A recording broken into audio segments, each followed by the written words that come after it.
of those snippets and then to look at them, how they can develop into a story. Say that. Say what you just said again about, dreaming during the day and dreaming during the night. Say that again. Well, at night there's this rush of an montage of just this montage of images that flow through the brain and connect, and you get this incredible randomness of images that are flowing through your brain, and some of them connect, and then you run with them in a direction with it, and that seems to me to be the content of Dream Matters. That it's just a river of images and things that have been brought into the brain's consciousness, and then we hook onto that during our sleep and flow with it during our dream sleep. And the daytime is kind of the same thing, but we block out a lot of the images and flow, but our brain in the background is bringing up these little rabbits that we're chasing during the day, and they can be very powerful, intuitive intelligence, I think. Do you actually write down snippets during the day? Do you actually do that? Oh, I do that. I do that with my camera, with my phone camera, when I'm walking all the time. I'm walking, I see something that's a different angle on something that I've never captured before, I take a picture of it. And I go on to the next place. And I do that mentally with my narrative, or then I meditate while I'm walking so I don't have the internal narrative, to give some space there. And the people I meet, I'll run into a person randomly because they come into my view just like a dream. Like, wow, there's a UPS delivery lady who is smoking in her truck, and I'll walk over to her and I'll say hello and make some kind of quick interchange with her, and she'll give me some feedback or some other interchange, and then I'll go on. But those happen repeatedly all day long. I think in the the past lingo, I'll talk with my grandson to a squirrel. Okay. See, I think that's meditation in Joe Matthews' language. I think that's the activity of the interior council talking. Absolutely, yes, yes. And using the, when it's a dream, it clearly feels like it's generated from my life experience, but I'm not always sure because there's stuff in there. I have repeated dreams about, it's like a language that I'm reading, and as the symbols get closer and closer, they look like numbers, but as I focus in on them, they're not. They're different shapes, and it's kind of like a code. And so I'm thinking, well, maybe it is a code, okay, but who knows where it came from or what it's from. But well, when a facilitator is managing a brainstorm with a client, it seems to me the fundamental thing that's going on there is inviting people to surface and make visible in a brainstorm, a physical brainstorm, to really surface that kind of interior counsel, those interior thoughts, and make them not only visible to themselves, but available to other people. So is that the invite line that people receive to participate in doing the short form talk paragraph, or even a 4x4? I mean, if you go to Gene Marshall, he'll do a 64x64. I know, and do it in less than 6 minutes. yeah, yeah. If you go to someone else, they're not up to that, Yeah. because they're sick or they don't feel good or they're getting old or they're young and they're busy with Or more they don't important. have the discipline or the practice to Absolutely. self-generate their interior counsel as written text.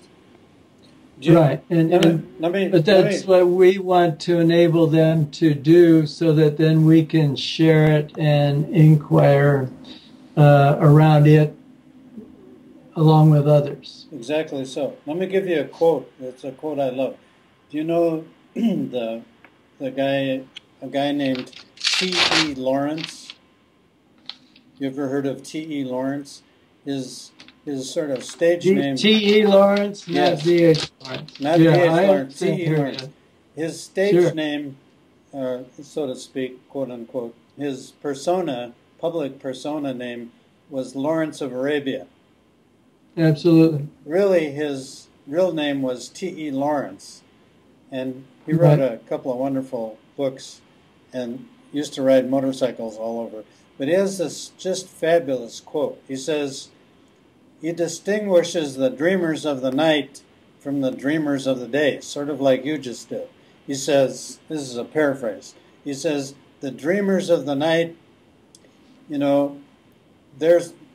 that's one kind of dreaming, and you wake up in the morning and it's for naught. It just dissipates and disappears. But the dreamers of the day, those that dream in the day, in the light of day, are the dangerous ones because they take their daydreams and put them to work. That's a great quote.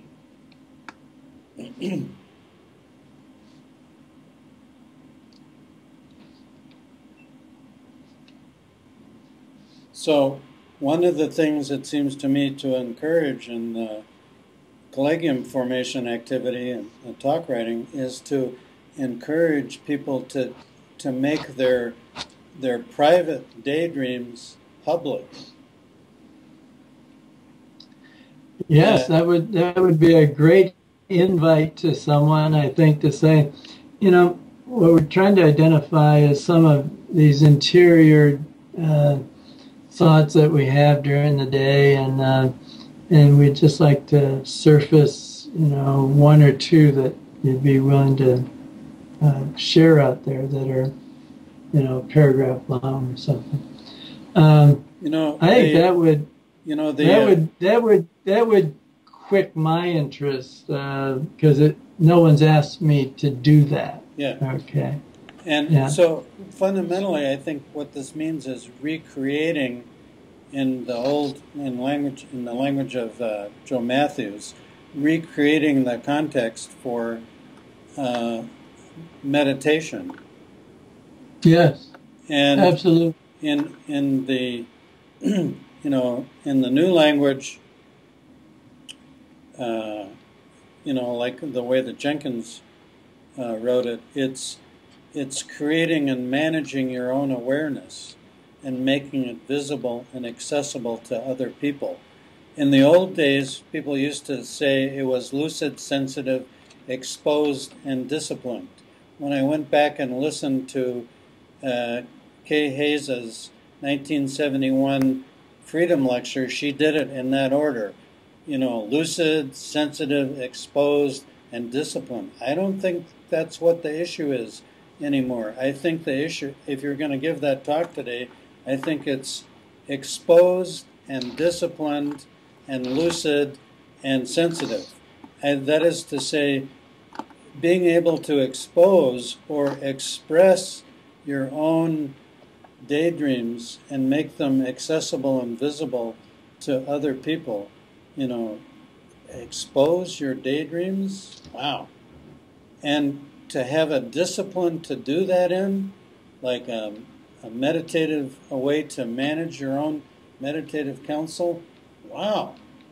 That's, we were just starting to explore that when we were doing the new religious mode Odyssey construct, where you actually sat down and did wrote down your own interior counsel in that little workshop. So I think the correct order these days should be exposed. That is, you can expose and express your own images and your own concerns, and what are the things that are real and important to you. And you have a discipline in which to do that. Like, you could actually write a haiku, or you could write a paragraph, or you could select an image and put it together. You could reassemble your own montage into 16 images and tell stories about it. If you look at Kay Hayes now as Kay's Gadway, she has just this terrific capacity to easily and just naturally she exposes and expresses what she's up to as a human being, and is willing to make it available and believable to other people. So the way she talks now, I think, is more like exposed, disciplined, and then she tells you what the things that she's lucid about and the people that she's sensitive to.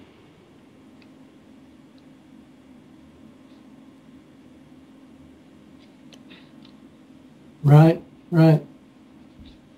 And her style of doing it makes it much more accessible and available to people.